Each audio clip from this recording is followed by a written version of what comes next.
मोर मुकुट तेरे शीश पे सोगे,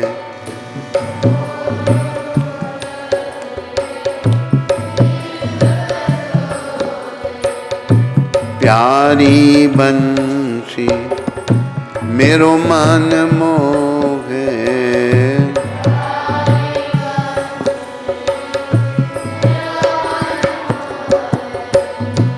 देख छवि भली हारी मैं जाऊं, देख छवि भली हारी। हे गिरधर तेरी आरती गाऊं,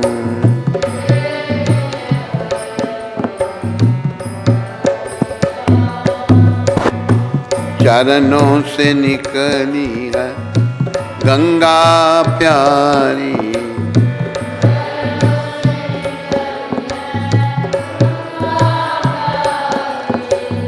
जिसने तारी दुनिया सारी,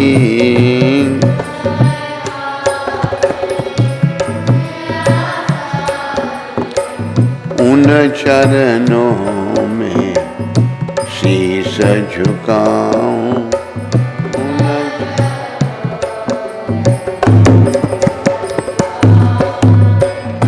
हे गिरधर तेरी आरती गाऊं,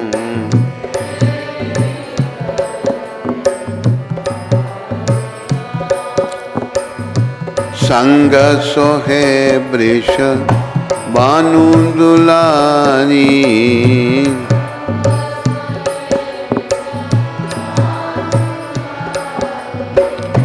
ललिता विशाखा सखियां प्यारी,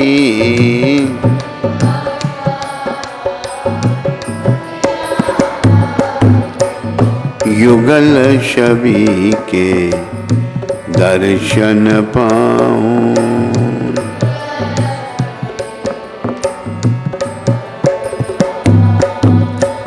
हे गिरधर तेरी आरती गाऊं,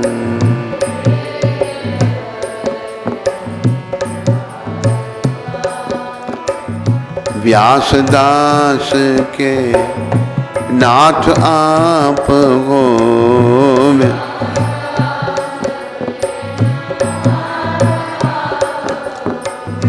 सुख दुख प्यारे साथ आप हो,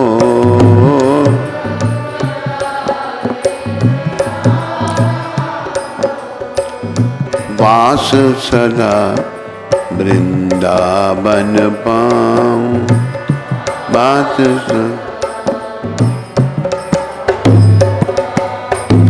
हे गिरधर तेरी आरती गाऊं,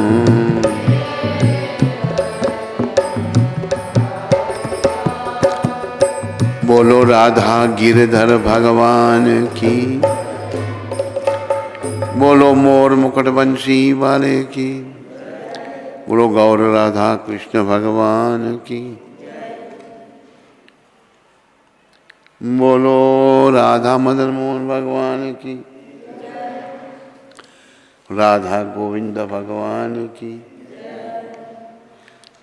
बोलो राधा गोपीनाथ भगवान की, बोलो राधा रमन भगवान की, बोलो राधा दामोदर भगवान की, बोलो राधा गोकुलनंद भगवान की, बोलो राधा श्याम सुंदर भगवान की, बोलो सीताराम लक्ष्मण हनुमान की, बोलो नृसिंहदेव प्रहलाद महाराज की, बोलो गौर निताय पंच तत्व की, बोलो पतित पावन शिला प्रभुपाद।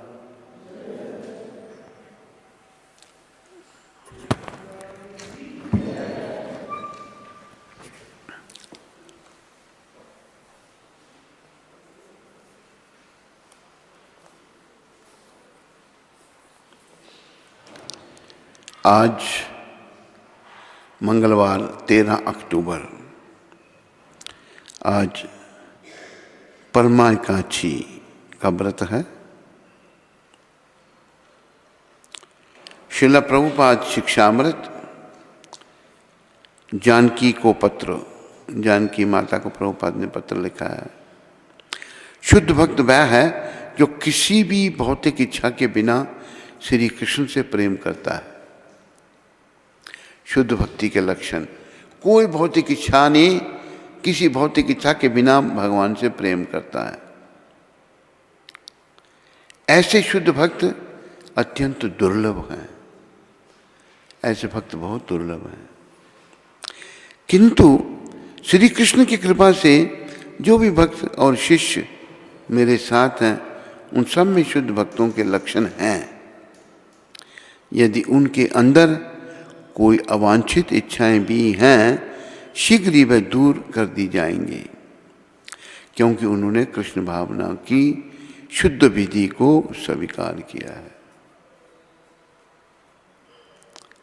तो शुद्ध भक्ति के लक्षण बताए हैं प्रभुपाद जी ने।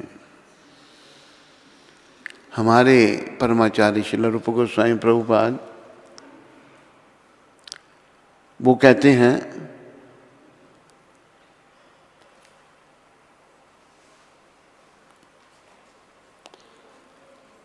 अन्नाभिलाषता शून्यम ज्ञान कर्मादि अनावृतम अनुकूलेन कृष्णानु शीलम भक्ति उत्तमा। जैसे प्रभुपाद जी ने कहा, ऐसे श्रील रूप गोस्वामी प्रभुपाद कहते हैं, शुद्ध भक्त के अंदर अन्नाभिलाष और कोई अन्य इच्छा नहीं है, जीरो है, शून्य। ज्ञान कर्म, एक जो ज्ञान मार्गी हैं, देखो भक्ति मार्ग और ज्ञान मार्ग दोनों अलग अलग हैं।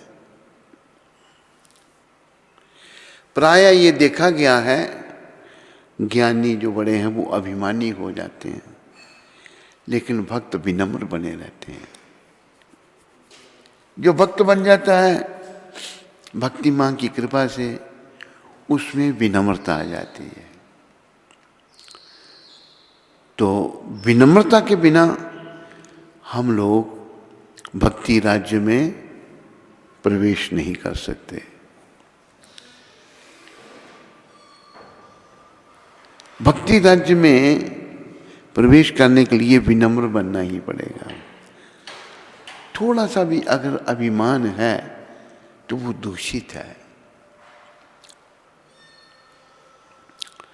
प्रभुपाद जी ने 13वें अध्याय में अभिमान बताया। अभिमान भी दो प्रकार हैं, एक मिथ्या अहंकार और एक सही अहंकार। मिथ्या क्या है? मैं ये शरीर हूं, मेरा ये सब कुछ है, मिथ्या है, ये मिथ्या अहंकार है। सही अहंकार क्या है? अहम ब्रह्मास्मि, मैं ब्रह्म हूं और पर ब्रह्म का मैं अंश हूं, दास। तो अहंकार, जिसमें मिथ्या अहंकार आता है, किसी भी प्रकार का, वो बेचारा अशुद्ध हो जाता है, बेकार हो जाता है। तो और भगवान को पाने के लिए जैसे प्राय कहा जाता है, साधन है भक्ति, सेवा, निष्काम भगवान की। भक्ति के द्वारा भगवान को पाया जा सकता है। तो भक्ति राज्य में प्रवेश करने के लिए विनम्रता का होना बड़ा जरूरी है। बिना भक्ति के भक्ति राज्य में प्रवेश नहीं हो सकता। दूसरे अध्याय के 44वें श्लोक में भगवान ने कहा है, भोगेश्वर्या प्रसक्तानाम तया अपरता चेतसाम वया विषयात्मिका बुद्धि समादौ न विधीयते। ये अहंकार कहाँ से आता है?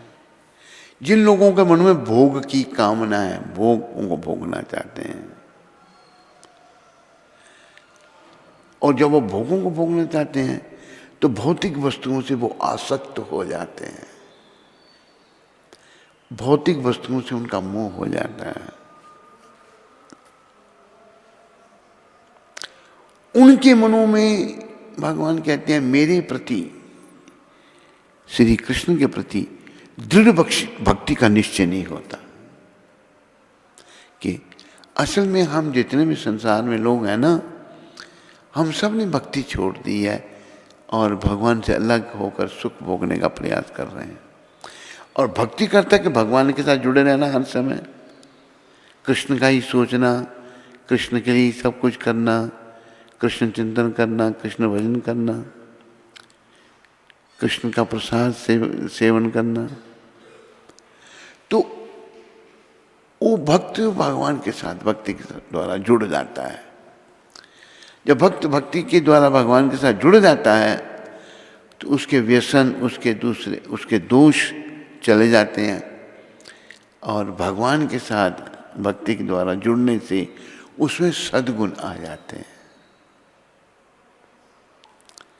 एक दिन पहले भी आपको बताया था ना श्लोक है भागवत का, तिरस्कृता विप्रलब्धा क्षिप्ता क्षिप्ता हता अपि नस्य तत्प्रतिकुर्वन्ति तद्भक्ता प्रभवोपि। भगवान के भक्त इतने सहनशील होते हैं, उपेक्षित होने,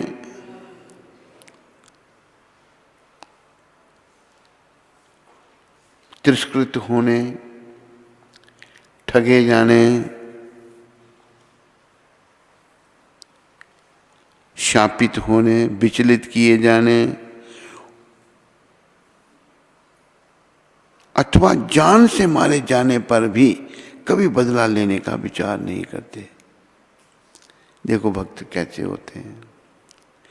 इसलिए भक्त ही सबसे श्रेष्ठ हैं, ये भागवत कह रहा है। भागवत महापुराण पहला स्कंद 18वां अध्याय 48वां श्लोक है ये। अंग्रेजी सुनने वालों के लिए मैं भी इसका अनुवाद पढ़ दूं। The devotees of the lord are so forbearing that even though they are defamed, cheated, cursed, disturbed, neglected, or even killed, they are never inclined to avenge themselves. कभी भी बदला लेने का नहीं सोचते। तो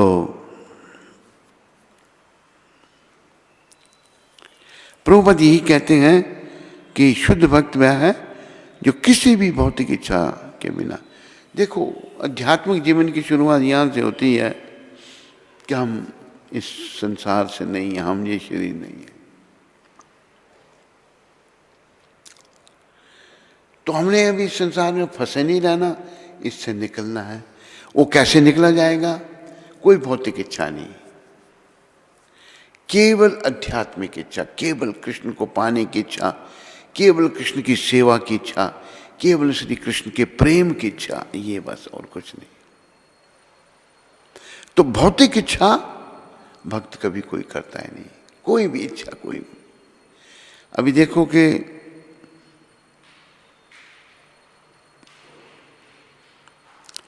महाराजा भरत का उदाहरण है। दो आएंगे रखिए।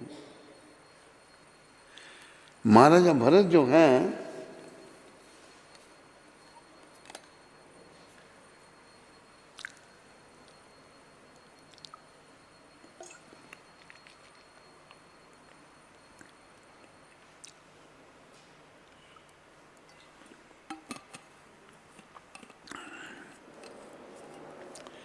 संसार का राज्य छोड़ करके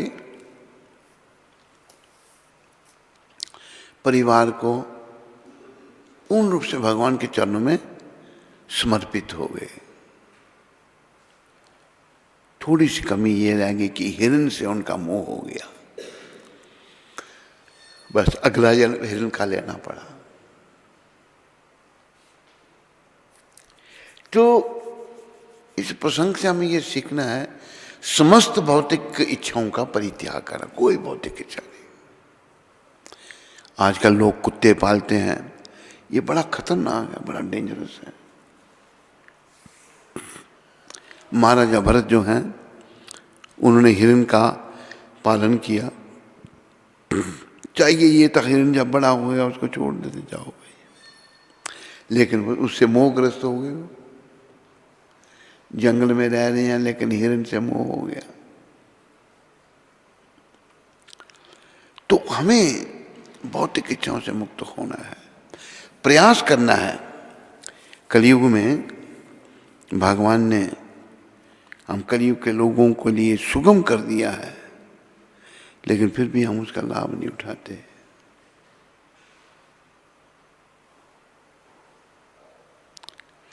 तो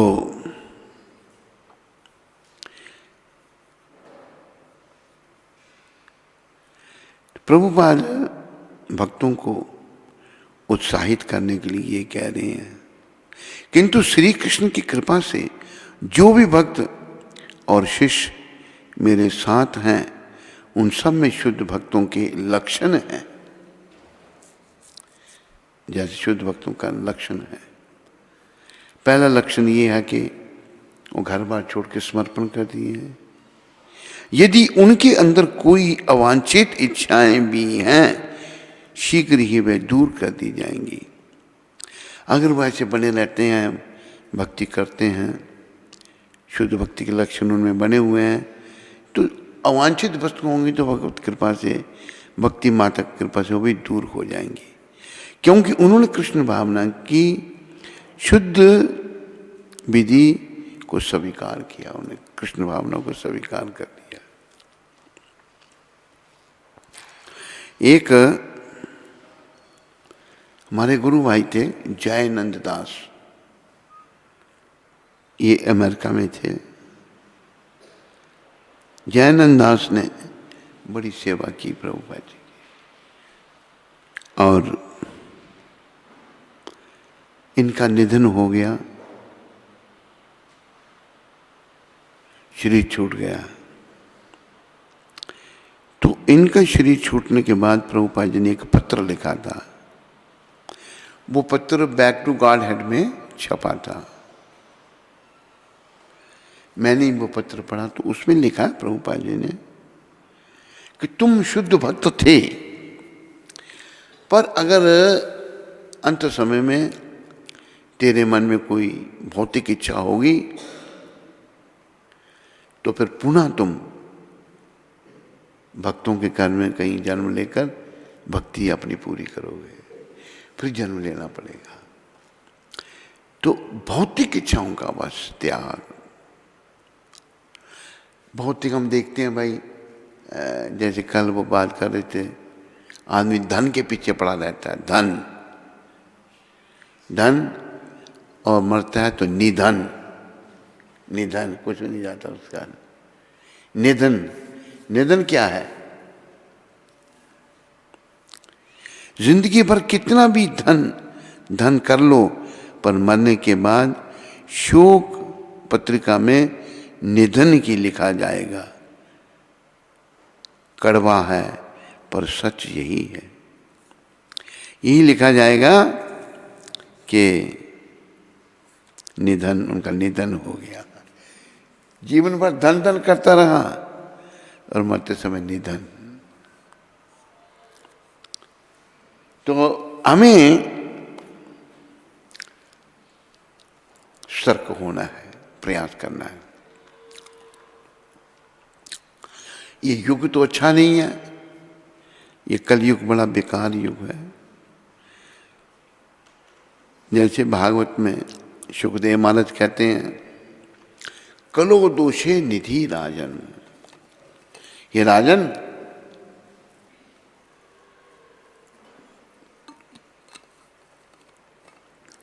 कलयुग जो है दोषों का खजाना है, निधि है। बड़े दोष हैं इसमें, लेकिन एक महान गुण भी इसमें है। महान गुण क्या है? कीर्तनादेव कृष्णस्य। केवल ये हरे कृष्ण कीर्तन करने से जीव परम गति को प्राप्त, मुक्त संगा परम बचे। कीर्तनादेव कृष्णस्य मुक्त संगा परम बचे, ये भागवत में है। तो ये बहुत बड़ा गुण है कलयुग का। बाकी युगों में नहीं था, कलयुग में है। तो बहुत सुगम है, लेकिन बड़ा सुगम होने पर भी हम लोग इतने खोए हुए हैं कि इस मार्ग, भक्ति मार्ग को अपनाते नहीं, पर संसार में ही झंझटों में ही फंसे रहते हैं और जीवन बीत जाता है।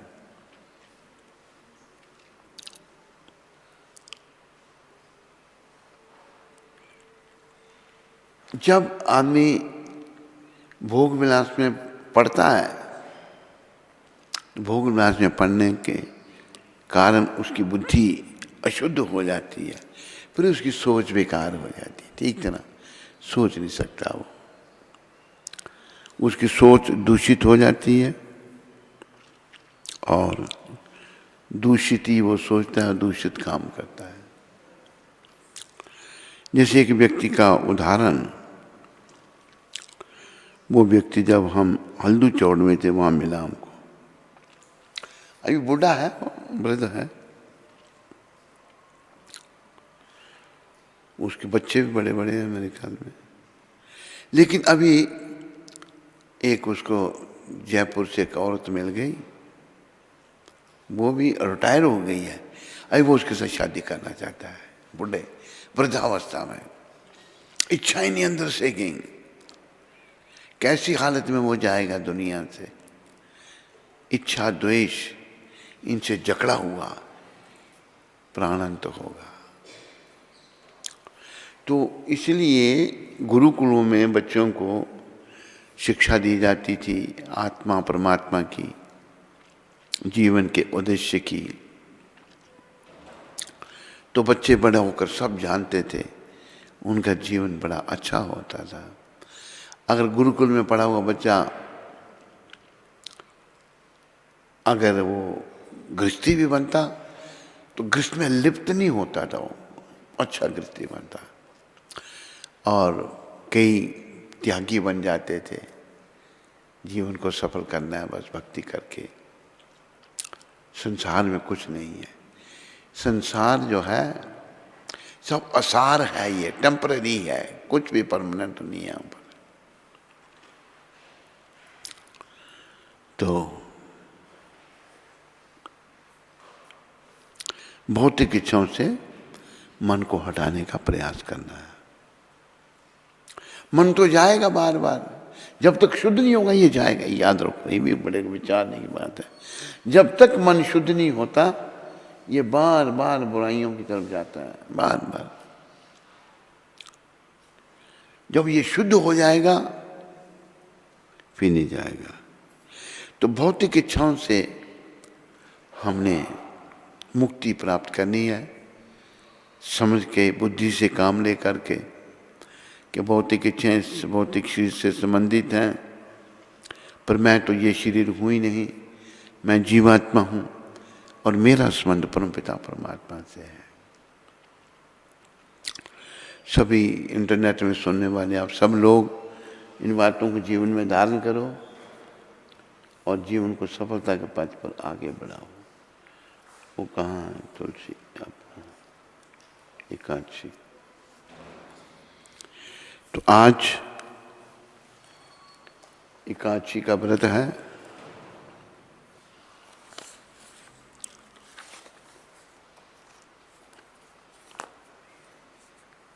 आज पुरुषोत्तम मास कृष्ण पक्ष परमा कामिका एकादशी है। युधिष्ठिर ने श्री कृष्ण से पूछा, हे भगवान, पुरुषोत्तम मास अधिक मल लौंद मास के कृष्ण पक्ष की एकादशी का नाम, उसके व्रत की विधि तथा महात्म विस्तार पूर्वक बतलाने की कृपा करें। भगवान श्री कृष्ण ने कहा, हे राजन, इस एकादशी का नाम परमा है। यह मनुष्यों को भक्ति, मुक्ति, भोग और आनंद प्राप्त कराने वाली तथा मोक्ष देने वाली व पापों को नाश करने वाली है। शुक्ल पक्ष की एकादशी के समान ही इस एकादशी का भी व्रत उसी विधि के अनुसार करना चाहिए। इस बारे में एक पौराणिक कथा सुनाता हूँ, जो कंपिल नगर में ऋषियों से सुनी थी। प्राचीन काल में कंपिल नामक एक रमणीय नगर में सुमेधा नामक एक अत्यंत धर्मात्मा ब्राह्मण रहता था। उसकी पवित्रता नाम की स्त्री पतिव्रता और धर्मपरायण थी। वह ब्राह्मण अपने किसी पूर्व जन्म के कर्मों के कारण अति दरिद्र था, गरीब था बेचारा। इस कारण ब्राह्मण दंपति का यह दुर्भाग्य था कि वे भोजन वस्त्र आदि का अभाव अनुभव करते और घर घर भिक्षा मांगने जाते थे। कभी मांगने पर भी उनको भिक्षा नहीं मिलती थी। इस कारण भली भांति भोजन वस्त्र और रहने को उचित स्थान तक भी नहीं था, और रहने को उच्च स्थान तक भी नहीं था। कभी कभी वे भूखे प्यासे भी रह जाते, परंतु स्वयं भूखे रहकर भी वे अतिथि सत्कार अवश्य करते। ब्राह्मण की स्त्री रूप यौवन से संपन्न थी और अपने पति की सेवा किया करती थी, परंतु ब्राह्मण की स्त्री अपने लिए किसी वस्तु की याचना ना करती। कितनी अच्छी माता थी। इस ब्राह्मण स्त्री से शिक्षा लेनी चाहिए। कोई याचना नहीं करती अपने लिए माता। कई दिनों तक उपवास भी करना पड़ता था।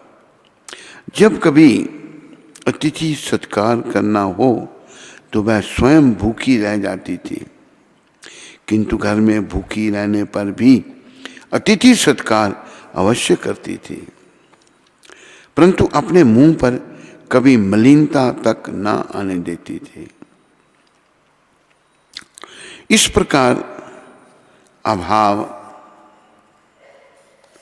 भूखे और गरीबी के कारण उसका शरीर दिन प्रतिदिन दुर्बल हो रहा था।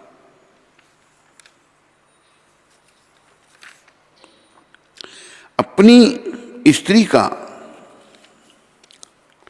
दुर्बल शरीर एवं घर में अन्न का अभाव देखकर एक दिन सुमेधा अपनी स्त्री से कहने लगा, हे प्रिय, यदि मैं किसी श्रेष्ठ संपन्न पुरुष से धन मांगता हूँ तो मुझे कोई कुछ नहीं देता है। मैं क्या करूँ, कहाँ जाऊँ? धन के अभाव में घर के कार्य सिद्ध नहीं होते, अतः अब धन के लिए मुझे प्रदेश जाने की आज्ञा दो, जिससे मैं कुछ धन कमा सकूं। मुझे कुछ प्रयत्न तो करना ही चाहिए, क्योंकि बिना उद्यम के कोई कार्य कभी सिद्ध नहीं होता। पति के दुखपूर्ण वचन सुनकर उस सुंदर नेत्रों वाली ब्राह्मणी ने नेत्रों में आंसू भर दोनों हाथ जोड़ कर पति से पूछा, कुछ कहने की आज्ञा मांगकर बोली, हे स्वामी, संसार में जो कुछ मिलता है वह पूर्व जन्म का दिया हुआ ही होता है। बिना दिए सुमेरु पर्वत, सोने का पर्वत पर भी चले जाएं तो भी कुछ नहीं मिलेगा। अपने पूर्व जन्म में मनुष्य अन्न, धन या भूमि जो कुछ भी दान कर देता है वही इस जन्म में पृथ्वी पर मिलता है। ब्रह्मा ने जो कुछ भाग्य में लिखा है वह किसी जगह भी मिल सकता है, अतः यहीं पर रहकर जो भी मिल जाए उसी में सुख मानिए। मैं आपके बिना क्षण मात्र भी नहीं रह सकती, अतः मेरा जीना मुश्किल है। पति के बिना स्त्री की संसार में माता पिता, भ्राता, ससुर तथा संबंधी आदि कोई सत्कार नहीं करते, निंदा करते हैं। इसलिए आप यहीं पर रहकर जीवन निर्वाह करिए। आपके भाग्य से इसी देश में सुख मिलेगा। अपनी स्त्री के ऐसे वचन सुनकर वह ब्राह्मण प्रदेश नहीं गया और उसी कांपिल्य नगर में रहने लगा।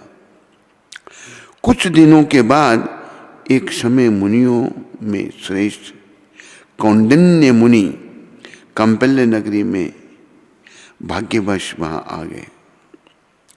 उनको आते देख सुमेधा प्रसन्न हुआ। उसने अपनी स्त्री सहित मुनि को बारंबार नमस्कार किया। सुंदर आसन दे मुनि की पूजा की और कहा कि आज हम धन्य हैं जो आपने मेरे घर पधार कर दर्शन दिए। मेरे जीवन आज सफल हो गया। मेरा जीवन आज सफल हो गया।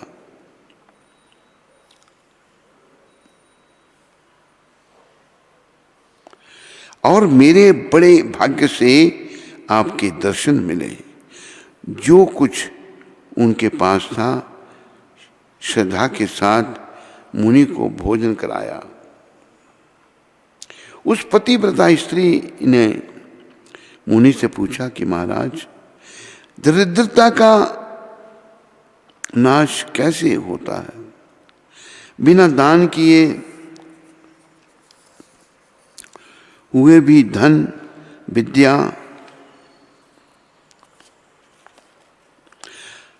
अन्य पदार्थ कैसे प्राप्त हो सकते हैं? महामुने कृपा करके कोई ऐसा उपाय, व्रत या तप बताएं जिससे हमारी दरिद्रता दूर हो सके। मैंने बहुत प्रयत्न करके अपने पति को प्रदेश धन कमाने जाने से रोका है। हमारे भाग्य से आप भी आज यहाँ पधारे हैं। मुझे पूर्ण विश्वास है कि आपकी कृपा से हमारी दरिद्रता अवश्य दूर हो सकती है। हे मुनिदेव, वह कौन सा उपाय है जिसके करने से हमारी दरिद्रता दूर हो जाए? ऐसे वचन सुनकर कौंडिन्य ऋषि कहने लगे कि हे पद्मिनी, पुरुषोत्तम मास, अधिक मास, लौन मास के कृष्ण पक्ष की परमा एकादशी से प्रसिद्ध एकादशी का व्रत करने से समस्त पाप, दुख, दरिद्रता आदि नष्ट हो जाते हैं।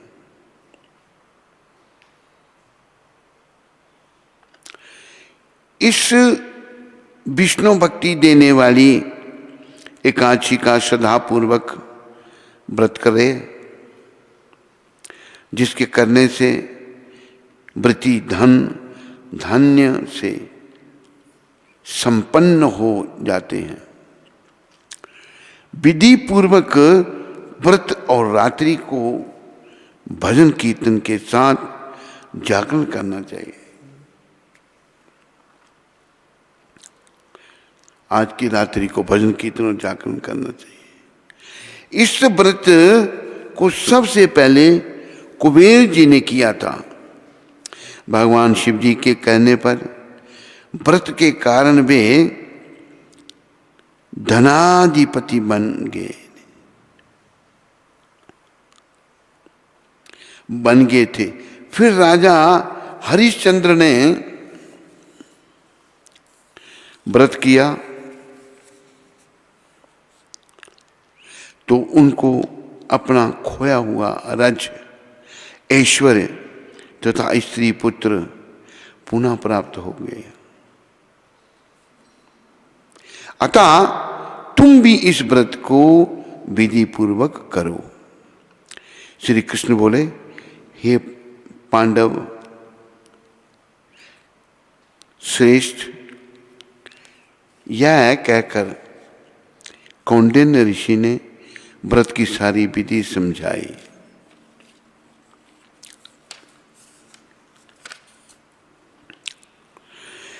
ऋषि ने कहा, हे पद्मिनी, पंचरात्रि व्रत इससे भी अधिक उत्तम होता है। फिर उन्होंने पंचरात्रि के शुभ कारक व्रत का महात्म और अनुष्ठान का भी वर्णन किया, जिसके अनुष्ठान मात्र से भोग मोक्ष दोनों प्राप्त होते हैं। उन्होंने कहा कि परमाकांक्षी के बिना दिन प्रातःकाल नित्य कर्म से निवृत्त होकर स्नान आदि के पश्चात यथाशक्ति पंचरात्रि व्रत करने का नियम करे। जो मनुष्य प्रातःकाल स्नान करके 5 दिन तक निर्जल व्रत करके निराहार रहता है, वह अपने माता पिता स्त्री सहित विष्णु लोक में जाता है।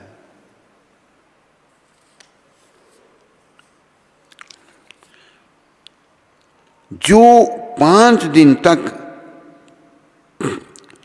स्नान आदि कर विधि पूर्वक वेद शास्त्र का पाठ करता है और त्यागी तपस्वी ब्राह्मण को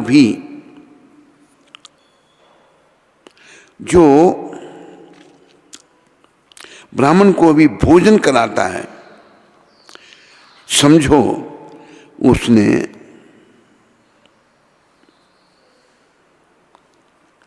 सभी को भोजन करा दिया।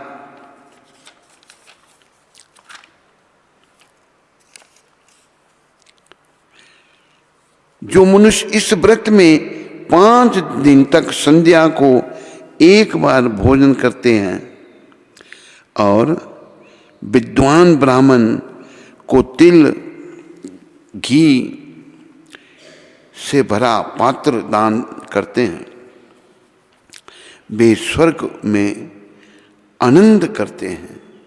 कौंडिन्य ऋषि कहने लगे कि हे पद्मिनी, तुम भी अपने पति सहित इस व्रत का पालन करो, इस व्रत को करो। इस व्रत के करने से संसार में संपन्नता और अंततः स्वर्ग पाओगी। उस ब्राह्मण दंपति ने कौंडिन्य ऋषि की बताई हुई विधि के अनुसार 5 दिन तक परमा एकादशी का व्रत किया। 5 रात्रि पूरी होने पर भजन कीर्तन और रात को जागरण भी किया।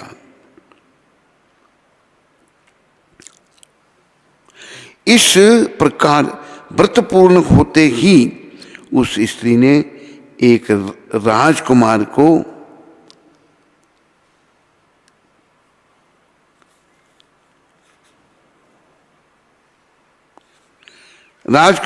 अपने यहाँ आते देखा। राजकुमार ने ब्रह्मा जी की प्रेरणा से सब सुंदर वस्तुओं सहित उनको नवीन ग्रह रहने के लिए दिया। उसमें ब्राह्मण ब्राह्मणी का निवास, पराकाया। तत्पश्चात उस राजकुमार ने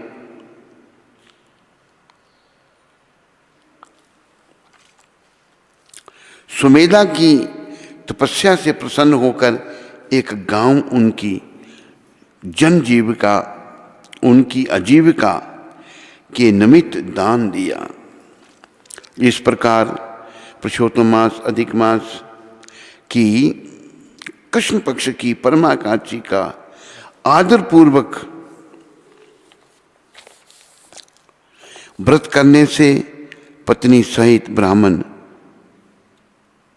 समस्त व्रत से मुक्त होकर इस व्रत में अनंत सुख भोगने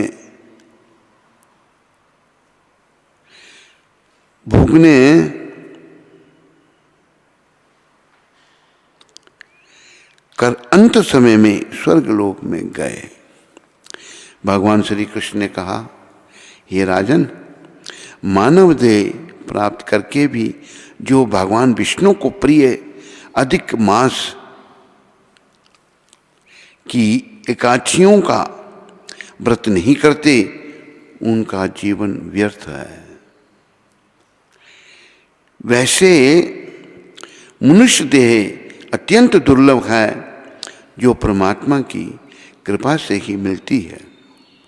पुरुषोत्तम मास की एकादशियों के महात्म्य को सुनकर राजा युधिष्ठिर ने भाइयों सहित एकादशी का व्रत किया।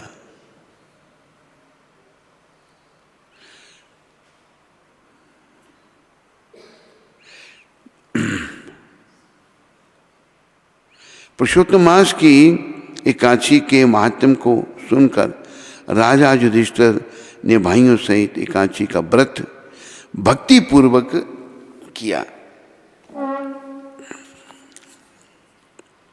भगवान श्री कृष्ण कहते हैं, जो कोई विधि पूर्वक और अनुष्ठान से पंचरात्रि व्रत और परमा एकादशी का व्रत करेगा, वह तीनों लोकों में वंदनीय होकर विष्णु लोक को प्राप्त होगा। बोलो एकादशी व्रत की।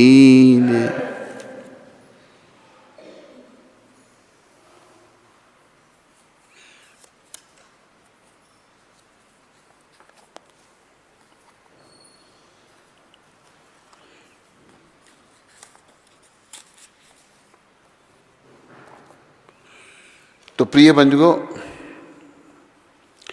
ये आज की जो मोहिनी एकादशी है, इसको अच्छी तरह से व्रत करो। सारे ध्यान रखो, अन्न नहीं खाना, फालतू बातें नहीं बोलना, किसी पर चिल्लाना नहीं, भगवान का सिमरन बना के रखो, भगवान को भजते रहो और जीवन को सफल के पथ पर आगे बढ़ाओ। सभी का धन्यवाद। हरे कृष्ण। सोनिया माता वैंकूवर से। हरे कृष्ण महाराज जी, दंडवत प्रणाम। आज मेरे माता पिता पहली बार आपकी कथा सुन रहे हैं, उन पर उनको आशीर्वाद दीजिए कि वो भी और ज़्यादा भक्ति करें। आपकी पतित बेटी सोनिया माता। मेरा आशीर्वाद तुम्हारे माता पिता के साथ है, शुभकामनाएं साथ में हैं। उनको बोलो जप भी करना शुरू करें। नॉनवेज तो नहीं खाते कुछ तेरे माता पिता, उनसे नॉनवेज कहते हैं बंद करवाओ और उनको नाम सिमरन में लगाओ, जप करें, जितना भी कर सकें प्रयास करो। आलोक मिश्रा जी, सेंट लुइस से। हरे कृष्ण, दंडवत प्रणाम to Guru Maharaj. I observed while walking, ants or small insects are often crushed by my shoes. Though I truly see to avoid this. This bothers me. Please suggest how I will be free, which I am acquiring like this kind of sin on my head. समझा नहीं मैं। चलते समय मेरे जूतों के नीचे चींटियां मरती रहती हैं। हाँ, तो मैं बड़ा परेशान हो जाता हूँ उससे कि इस पाप से मैं कैसे मुक्त हो पाऊंगा। भक्ति करने से, भगवान का नाम लेने से सब पापों से मुक्ति होगी। एक वो श्लोक कहीं लिखा है, करी बारे तारे, एक श्लोक है,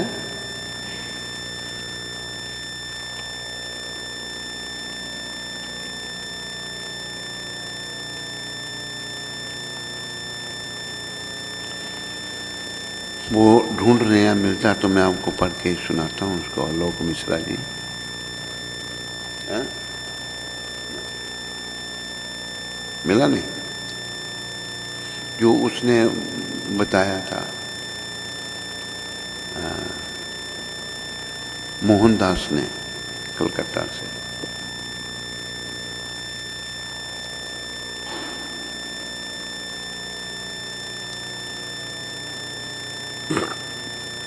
कि एक बार कृष्ण का नाम लेने से इतने पाप नाश हो जाते हैं जितने जीव में करने की भी क्षमता नहीं है।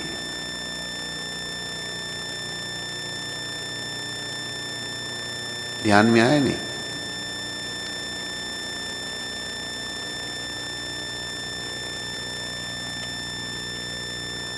हरे कृष्णा हरे कृष्णा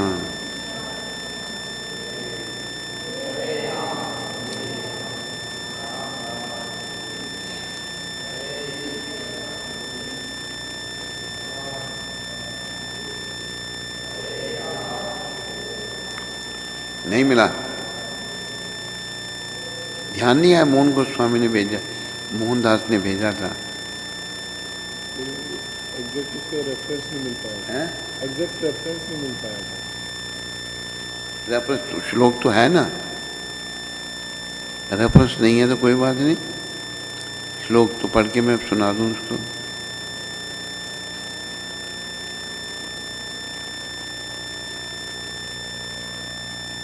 हरे कृष्णा कृष्णा हरे राम राम राम हरे कृष्णा हरे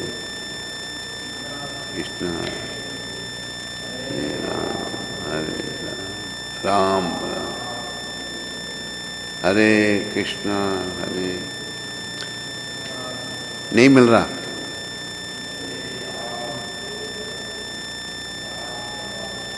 तो ऐसा बताया है आलोक जी, श्लोक ढूंढने पर वो मिल नहीं रहा, कि अगर निस्सपराध बड़े भाव से एक बार कृष्ण का नाम लिया जाए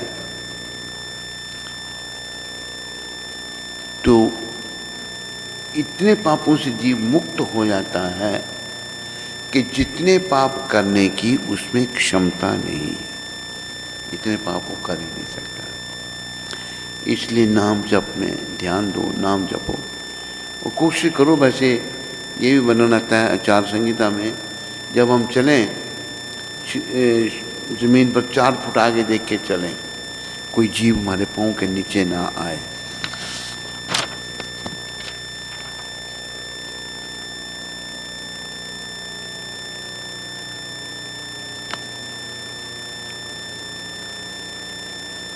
एक कृष्ण नाम यत पाप हरे, पापी हया तत् पाप करी वाले तारे। करी वाले तारे, तूने नारे लिखा है? इसमें नारे ही दिए हैं? NARE लिखा इंग्लिश में। अच्छा।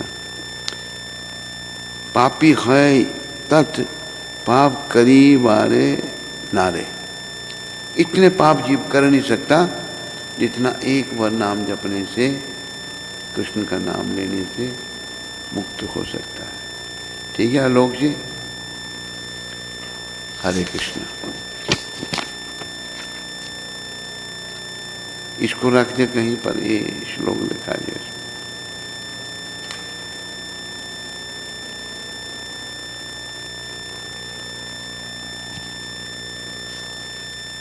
खुशबू माता अमृतसर से। हरे कृष्ण। गुरु महाराज के चरणों में कोटि कोटि दंडवत प्रणाम। मुझ पतित पर अपनी कृपा करें। गुरु महाराज, मेरा प्रश्न है कि हमें किन किन लोगों से दूर रहना चाहिए जो हमारी चेतना को दूषित कर सकते हैं या भक्ति में बाधा बन सकते हैं और जो हमारे लिए खतरा बन सकते हैं? ऐसा कहा है, असत संग त्याग ये वैष्णव आचार। जो लोग भक्ति नहीं कर रहे हैं उनसे दूर ही रहना चाहिए। जो लोग संसार में माया जाने पड़े हुए हैं, प्रयास करना कि उन लोगों से दूर रहें, क्योंकि उनका प्रभाव बड़ा भीषण है। और हम भी अभी इतने उच्च कोटि के भक्त नहीं हैं, तो उनके प्रभाव में हम आ सकते हैं। तो जो लोग भक्त नहीं हैं, भक्ति नहीं कर रहे, उनसे दूर ही रहना चाहिए।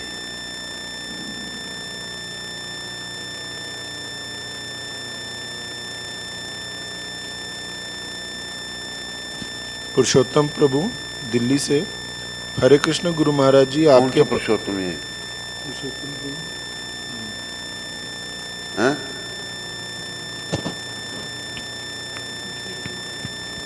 अच्छा हाँ। हरे कृष्ण गुरु महाराज जी, आपके पवित्र पावन श्री चरणों में मुझ अदम जीव का कोटि कोटि दंडवत प्रणाम। मेरी भगवान श्री कृष्ण जी से प्रार्थना कि मेरे गुरुदेव निरोगी व दीर्घायु हों। महाराज जी, क्या इस कलयुग में स्कंद पुराण में कहा है कि भगवान नारायण की कथा व व्रत करना चाहिए और ओम जय जगदीश की आरती करनी चाहिए? कृपया मार्गदर्शन करें। एक किस में कहा? स्कंद पुराण में क्या ऐसा कहा गया? पूछिए। ये तो ये स्कंद पुराण में नहीं है।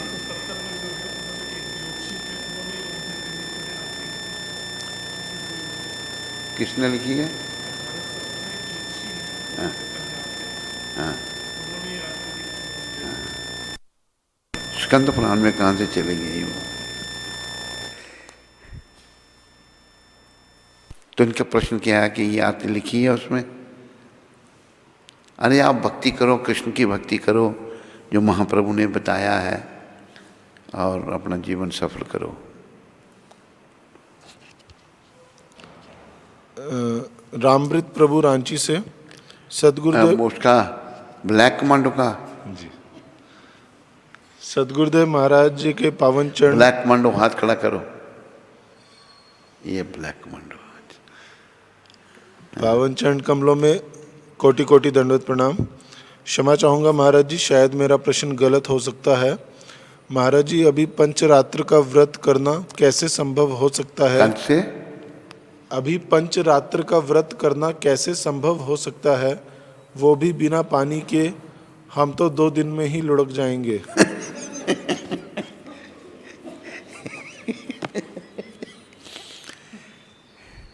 नहीं कर सकते तो कोई बात नहीं, भजन करो, भक्ति करो। कर सकते हो तो अच्छा है।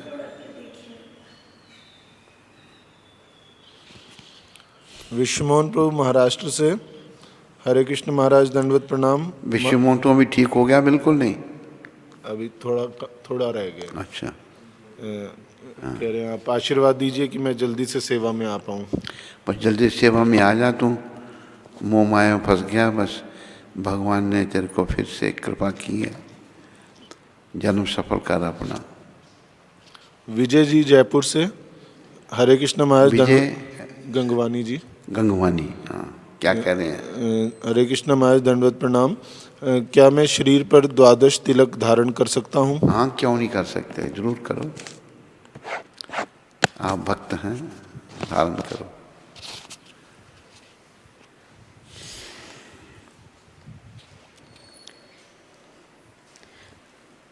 हरे कृष्णा। तो आज गुरु महाराज की सेवा के लिए हल्द्वानी से मधुसूदन दास प्रभु और दयामयी देवी दासी की तरफ से सेवा आई है, तो उनका और उनके परिवार का श्रील प्रभुपाद आश्रम उधमपुर के सभी भक्तों की ओर से बहुत बहुत धन्यवाद। हरि बोल।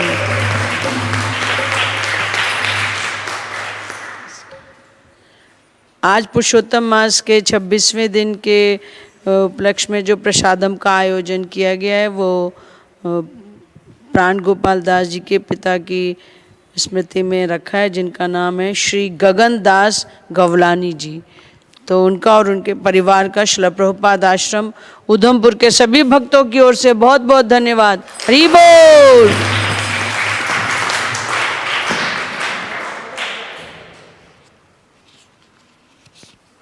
हरे कृष्णा। सत्संग चैनल पर गुरु महाराज जी का रोज सायंकाल प्रोग्राम प्रसारित होता है। 8:40 पर। उसमें गुप्त दान भेजा है एक भक्त ने, तो हम सभी भक्तों की ओर से और सत्संग एग्जीक्यूटिव कमेटी की ओर से उन भक्त का और उनके परिवार का हार्दिक धन्यवाद करते हैं। हरि बोल। कहाँ से भक्त? उधमपुर से? जगह का तो पता हो? दिखी नहीं।